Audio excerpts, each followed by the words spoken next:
que uno relee o escucha las informaciones vinculadas a este caso de la señorita Milagros Rumichi, no deja de indignarse o acrecentar la indignación porque se repiten exactamente de modo milimétrico los mismos pasos de impunidad que dieron pie a esta indignación colectiva y esta movilización. No aprendemos.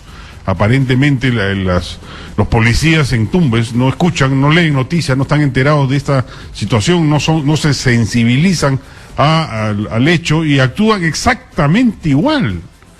Qué terrible la situación de indefensión absoluta en el cual muchas víctimas se encuentran en el país. Tenemos un despacho desde Tumbes justamente con Carlos Esteves. Carlos, ¿qué tal? Te escuchamos. Muy buenos días, desde Tumbes, información en vivo. El general de la Policía Nacional del Perú, Vilches Montenegro, manifestó que se están tomando todas las previsiones y medidas del caso. Si es que no lograran detener dentro de las 24 horas de flagrancia delictiva a Carlos Feijó Mogollón, pues vienen coordinando también con el Ministerio Público y el Poder Judicial para que se emita la orden de captura correspondiente inmediata. También Vilches Montenegro ha manifestado que en la comisaría de Pampas de Hospital, la agraviada Milagros Rumichi había dejado constancia de un retiro voluntario de su hogar forzoso porque era víctima de maltratos psicológicos en su domicilio. También en esta misma constancia señala que el hijo de ambos, el niño, pues era maltratado también psicológicamente y le tenía miedo a su padre, Carlos Feijó Mogollón. En los últimos momentos ha circulado una versión muy fuerte que este sujeto estaría escondido en el sector de La Angostura, donde su hermano Alan Feijó tendría una vivienda. Se ha conocido también que la Policía Nacional viene tomando todas las acciones para lograr su captura. Sí, Carlos, ¿me escuchas? Sí, lo escucho. Una pregunta, este asiento policial de retiro voluntario, ¿cuándo fue presentada? Pues se fue presentado el 11 de agosto. El 14 de agosto. El 11 de agosto. El 11, ok. Sí, en la comisaría de Pampas de Hospital, donde ellos presidían. Ahora, ¿y esto mereció alguna actuación policial o ninguna? Efectivamente, el general dice que no ha realizado ninguna acción porque no era una denuncia por violencia familiar, sino una constancia de donde ella manifestaba que se retiraba de su hogar a vivir a la casa de sus padres porque era maltratada, pero no ha habido ninguna acción ya de la Policía Nacional. Muy bien, Carlos, vamos a estar atentos entonces a la información. ¿La policía calcula poder capturarlo el día de hoy o qué expectativas tienen? Sí, efectivamente, el general Vilches Montenegro ha manifestado que vienen trabajando para lograr su captura dentro de las 24 horas de flagrancia delictiva. Hace unos instantes ha manifestado pues que está a la pregunta de nosotros respecto a que si se cierra ese plazo, manifestó pues que ya están coordinando también con el Ministerio Público para que se gestione inmediatamente la orden de captura de este sujeto. Muy bien, Carlos, muchas gracias por esta información. Muchas gracias, buenos días. Carlos, perdona, una pregunta adicional, discúlpame. ¿El señor Feijó era sereno, eso se ha confirmado? ¿Era miembro del cuerpo de serenazgo en Tumbes? Sí, efectivamente, era miembro del cuerpo de serenazgo y era personal repuesto por el Poder Judicial, ya que había recurrido a una medida cautelar porque él había sido contratado en gestiones anteriores, pero ya a raíz de esta medida estaba como parte del personal CAS permanente de la Municipalidad Provincial de Tumbes. También viene de una familia, pues se ha confirmado por parte de los propios pobladores de Pampas de Hospital que es hermano de Alan Feijó Cáceres, quien es personas identificadas como luchadores sociales y que lamentablemente está muchísimo que desear, llama muchísimo la atención esta situación de esta agresión. Ahora, ¿ha merecido este caso la atención de la prensa local? Sí, efectivamente, toda la prensa local ha viene cubriendo este tema paso a paso para conocer y conocer mucho más a fondo este tema. Muy bien, Carlos, muchas gracias. Muchas gracias, buenos días. Carlos Esteves, desde Tumbes, dándonos la última información vinculada al caso de esta chica Milagros Rumichi, agredida violentamente por su pareja, el señor Carlos Feijó, miembro del Cuerpo Serenazgo de la Municipalidad Provincial. Es el equivalente que fue su sereno de la Municipalidad de Lima, no es un sereno distrital. Es un sereno de la Municipalidad Provincial, de una familia vinculada aparentemente a las luchas sociales y demás. En consecuencia es alguien plenamente identificable. Es increíble, repito, la denuncia presentada el 11 de agosto, como nos lo ha informado Carlos Esteves, no era estrictamente sobre violencia física, pero pedía el retiro del hogar, el retiro voluntario del hogar, y anunciaba el maltrato psicológico de su pareja hacia ella y hacia su hijo. Ese solo dato, ante cualquier policía más o menos inteligente o más o menos con criterio, para haber dado pie a una acción cautelar. Debió haber dado pie a una acción cautelar. Al no ocurrir eso, pasan estas cosas. La policía tiene que ser consciente que ellos suelen ser, en muchos casos, el primer eslabón de la violencia, porque su indolencia genera confianza excesiva en los agresores. Se sienten impunes por culpa de la policía que no actúa. Entonces la policía termina siendo cómplice de los hechos de violencia, como los denunciados y como los que han sido conocidos en los últimos días o semanas ante la opinión pública. Vamos a regresar más adelante con más información sobre este tema. Vamos a cambiar de agenda. Estamos con Lilia Ramírez, abogada del Instituto de Defensa Legal, a propósito de este fallo de la Sala Nacional de Apelaciones del Poder Judicial, que absolvió al expresidente de la Comisión de Gracias Presidenciales, Miguel Facundo Chinguel, del delito de asociación ilícita para delinquir. Esto en el marco del proceso por el tema de los narcoindultos. El tema es que al ocurrir ello, su sentencia, que era de 13 años y 8 meses, se reduce a 9 años de prisión. Solamente queda detenido por el delito de cohecho. El resto de inculpados también ha sido liberado porque estaban acusados por asociación ilícita para delinquir. El único que estaba acusado por cohecho era Miguel Facundo Chinguel, por ende aún purga prisión, pero ya la defensa anuncia que pedirán o apelarán a esta resolución judicial y en el peor de los casos esperarán que en pocos años, dado el cumplimiento de normas penitenciarias, el defendido Miguel Facundo Chinguel salga libre. Eso es resumidamente lo que ha ocurrido. Vamos a conversar con nuestra invitada sobre si se ha procedido normalmente, si hay alguna contingencia que indicar, si hay alguna rareza que señalar. ¿Qué tal? Doctora Ramírez, ¿cómo está? Buenos días. Muy buenos días, muchas gracias por la invitación. Y bueno, muy preocupados por esta resolución. Hay muchas atingencias que señalar en este caso. A ver, ¿cuáles serían? A ver, la primera es, esta es una investigación que no solamente se ha dado a nivel de fiscalía, que es lo más importante, es una investigación muy acuciosa que ha hecho el fiscal Walter Delgado, que por cierto es un muy buen fiscal, que ha probado, según la fiscalía, se habían probado 2 delitos. Uno, el soborno, que es el cohecho pasivo, y el otro, la asociación ilícita para delinquir. En relación a Facundo Chinguel, la asociación ilícita para delinquir porque señalaba que él solo no hubiera podido cometer ese delito, el de generar una red donde al menos se ha probado que un conjunto de procesados, un conjunto de personas condenadas han sido extraídas de la justicia de forma irregular. Eso es lo que señalaba la fiscalía. ¿Pero lo sustentaba con hechos o era pura especulación? No, como no puede estar solo, entonces es... No, había una sustentación. Primero, porque cuando Facundo Chinguel entra al presidir la Comisión de Gracias Presidenciales, se producen una serie de actos que facilitaron que su accionar se realizara. Primero, modificó un reglamento que señalaba como uno de los criterios para tener en cuenta es el criterio de conciencia. O sea, redujo los estándares de en qué momento se daban las gracias presidenciales. Este reglamento no lo pudo haber dado él solo. Incluso este reglamento ¿Es un reglamento de qué naturaleza legal? Esa es una resolución. ¿Resolución? Dada por el Ministerio. Ministerial. Incluso esta resolución tiene que haber sido aprobada por el propio ministro. que en esa época era el ministro Aurelio Pastor. Entonces, digamos que se realizaron unos actos. Siguiente escena, la Comisión de Gracias Presidenciales, él dice que... Sin esa rebaja no hubiese sido posible esta ola de bueno, hubiera sido más complicado, más difícil. Okay. Primero. Segundo. Un primer hecho. O sea, un primer hecho. Segundo hecho, la Comisión de Gracias Presidenciales estuvo integrado...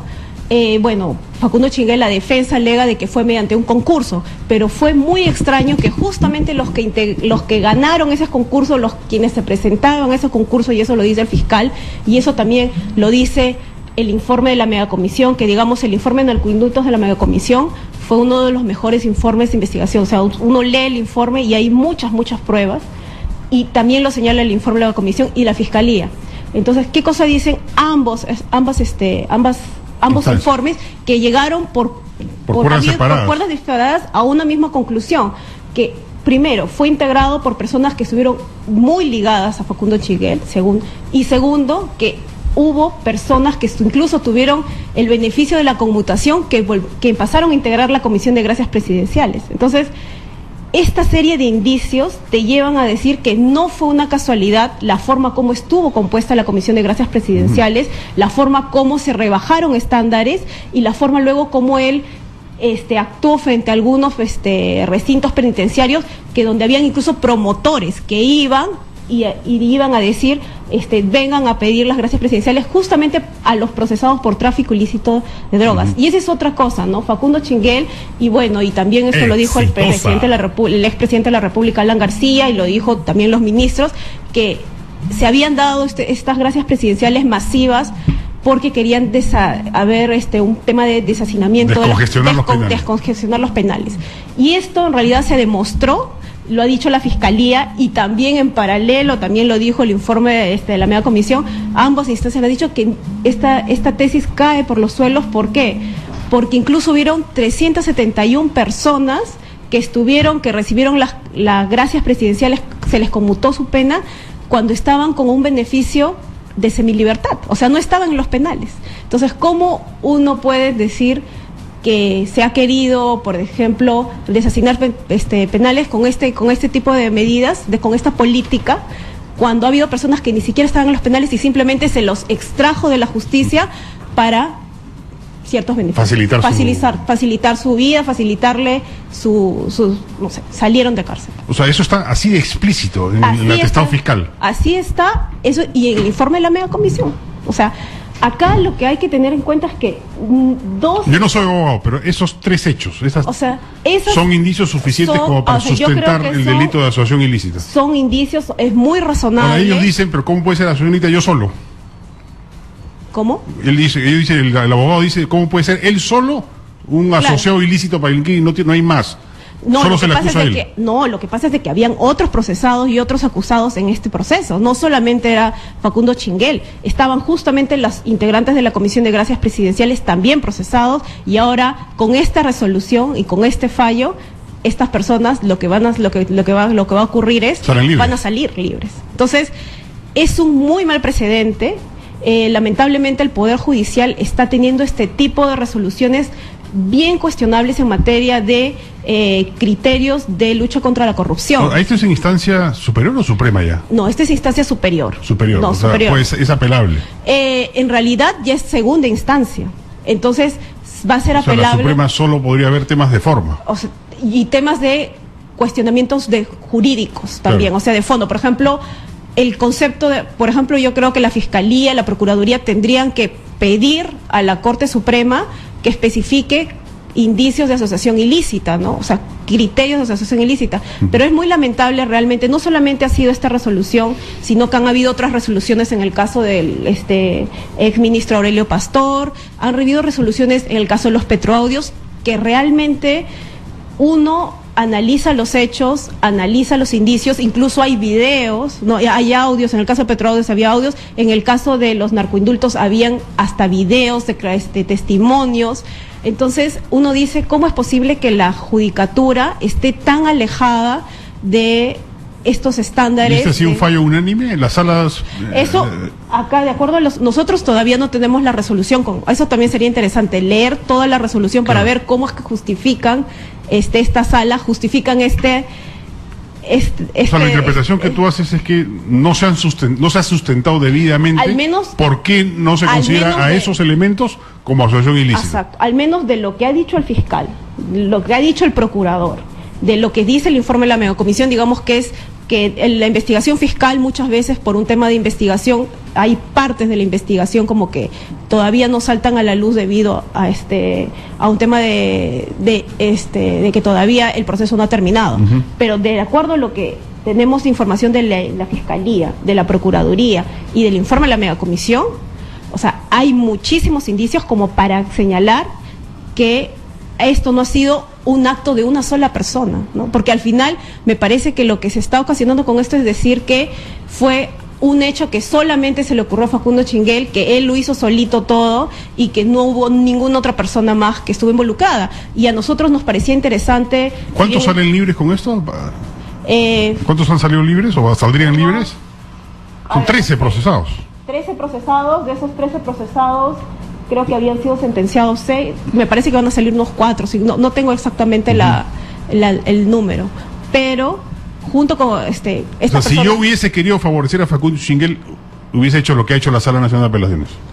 Claro. Esa era la mejor defensa. Claro, y ahora los abogados dicen de que ellos van a apelar a la Suprema, van a buscar que la Suprema incluso señale que el hecho de que él haya recibido sobornos sea, ¿cómo se llama?, totalmente anulado, ¿no? Entonces todavía quieren llegar a eso. Entonces, ¿y la Suprema podría determinar eso?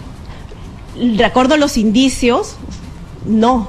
O sea, de acuerdo a los indicios, de acuerdo a las pruebas que hay, de acuerdo a la primera sentencia, de acuerdo a la segunda sentencia, no debería decir eso, ¿no? Pero lo grave... Pero se entiende que un fallo en primera instancia y segunda instancia la Suprema difícilmente lo revoca, ¿no? Bueno, ya se ha producido. ¿Se han producido varios casos así? Hay casos, bueno, no en que primera y segunda revocación, pero se ha producido la Corte Suprema, lamentablemente la Sala Penal Permanente, que dirige el juez Villestein, muchas veces ha tenido resoluciones muy cuestionables en relación a materia de lucha contra la corrupción, ¿no? Empezando por la sentencia exculpatoria a Alberto Fujimori, ¿no?, en el caso de Diarios Chicha, ¿no? Entonces, la última, ¿no? La última recientemente. Entonces, la verdad es que nos preocupa mucho esta línea de jurisprudencia que está sentando la Judicatura. Nos parece que han habido indicios graves como para señalar que esto no es un acto solo de Facundo Chinguel, porque está yendo en contra incluso hasta de los mínimos elementales, que habían videos donde se escuchaba al ex ministro, y esto hay reportajes en medios periodísticos, porque esto no solamente es una investigación que ha hecho Fiscalía, Procuraduría, la megacomisión, sino también esto ha ayudado mucho a la prensa, ¿no? La prensa ha ayudado bastante con sus investigaciones. Efectivamente hay videos en los cuales el ex ministro Aurelio Pastor se interesa para... Exacto, señala justamente, no, procesados por tráfico ilícito de drogas, pide, ¿no? Entonces, lo importante en la resolución, en la sentencia de primera instancia que señalaba que había habido asociación ilícita, justamente nosotros cuando analizábamos esa resolución señalábamos que, claro, nos parecía extraño que, digamos, no se haya dado por todos los procesados, por todos los casos que había señalado la Fiscalía, pero señalábamos que esto era como que el inicio para que se realicen más investigaciones para ver si han habido como una serie de irregularidades, no solo a nivel, no se quedó solo las irregularidades a nivel de la Comisión de Gracias Presidenciales, sino a nivel de ministros, a nivel de quiénes son los que al final aprueban las gracias presidenciales, ¿no? Entonces, eso era importante en el tema de asociación ilícita, ¿no?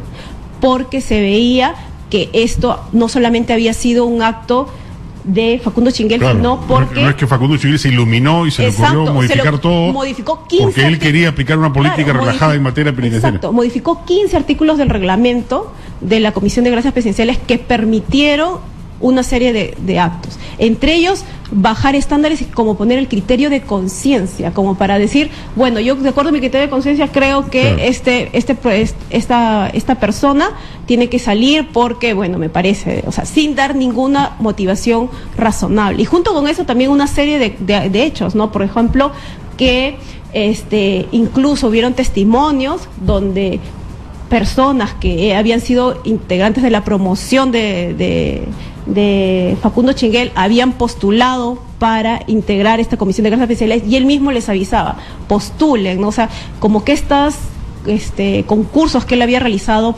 para llenar, para integrar quiénes eran para integrar a la comisión de gracias presidenciales, se había realizado con una serie de deficiencias, ¿no? Como que en términos jurídicos esto es un despropósito. Totalmente, o sea, totalmente en todo el criterio de realidad. Tú ves a una persona que realiza modificaciones de reglamento, hace concursos para que integren la comisión. ¿Y esto solo pasa cuando el inculpado es aprista? Esa es otra situación muy extraña, ¿no? Es muy extraña que, bueno, ya estamos realmente ya muy acostumbrados y mal acostumbrados, ¿no? Ya tan acostumbrados estamos que, bueno, mediante un amparo el expresidente se libra de investigaciones del Congreso. Mediante un fallo se libra el exministro aprista Aurelio Pastor también de sentencias de caso de corrupción. Y ahora tenemos que, esto es como que un derrotero que esperemos que la Corte Suprema al menos no lo deje en impunidad, ¿no? Esperemos que la Fiscalía no, digamos, siga batallando y sobre todo tratando de que esto no quede como un hecho aislado, ¿no? Porque al final lo que parece es que y bueno, ya tenemos al congresista, ¿no? Del Castillo señalando, ¿no? De que esto fue un acto de esta persona, de que para nada no hubo una situación donde estuvieron integrando personas ligadas al partido aprista, ¿no? Que esto no fue una política. No, algún aprista por ahí ha dicho ya, con esto se demuestra que no hubo narcoindulto, por favor, ya quieren negar la realidad. Exacto. Y tenemos datos, ¿no? más de 5.200 personas que fueron conmutadas, o sea, beneficiadas con gracias presidenciales. De estas 3.000 personas fueron de tráfico ilícito de drogas, y de estos 3.000 aproximadamente 300 eran cabecillas de bandas, o sea, ni siquiera eran personas que digamos, se podía decir que eran burriers, eran personas pobres que habían entrado, no, eran integrantes de bandas criminales, familias enteras de bandas criminales. Entonces, digamos, esta política, que realmente fue una política nefasta, ahorita estamos viendo cómo es el escaño como para que quede en impunidad, quede como el acto de una sola persona y no como se veía que había sido toda una política del gobierno del expresidente Alan García para sacar y recibir dádivas a cambio, porque al menos hasta ahora tenemos que hubo dádivas a cambio, ¿no? $15,000, $10,000 que pagaban las personas para salir de la cárcel de forma irregular. Y que al final el Ministerio de Justicia, la Comisión de Gracias Presidenciales, se convirtió en una justicia paralela, ¿no? Muy bien, muchísimas gracias. Muchas gracias. Muchas gracias a Lilia Ramírez, ella es abogada del Instituto de Defensa Legal a propósito de este fallo que absuelve del delito de asociación ilícita para delinquir a Miguel Facundo Chinguel, el expresidente de la Comisión de Gracias Presidenciales y autor de esta ola masiva de narcoindultos y conmutaciones de pena que tanto escándalo ha generado. Y solamente le dejan en pie la acusación de cohecho. Esta rebaja en la pena le va a permitir salir en libertad en el peor de los escenarios, porque la defensa va a apelar la sentencia por cohecho, pero en el peor de los casos que eso se ratifique, igual en año y medio sale libre, por beneficios penitenciarios. En fin, así son las cosas en nuestro Poder Judicial. Muchas gracias. Vamos a una pausa, amigos, y regresamos con Alessandro Sacco para hablar de negligencias médicas y también los últimos anuncios en materia del portafolio de salud. En un instante estamos de vuelta aquí en Radio Exitosa 95.5 FM.